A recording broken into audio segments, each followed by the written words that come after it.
咁而呢本書最後深入探討嘅概念係打破分析癱瘓。所謂分析癱瘓，就係指人過度思考或者過度分析個問題或者決定，結果導致唔可以採取任何實質嘅行動。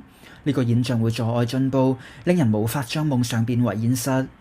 我哋只係需要用少少時間分析，然後就要採取行動。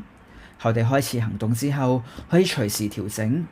我哋要記住係認為自己好弱，認為自己缺乏所需條件，認為自己會失敗，或者認為自己只係二等公民。若果你係咁樣諗，咁就注定你永遠只可以過住平庸嘅生活。成功並唔係只係屬於少數人，而係屬於任何願意大膽思考同埋勇於行動嘅人。所以問下你自己，係咪已經準備好打破自我限制，取得非凡嘅成就呢？只要你相信，設定遠大嘅目標並不斷行動，你嘅人生旅程就會邁向更大同埋更加光明嘅未來。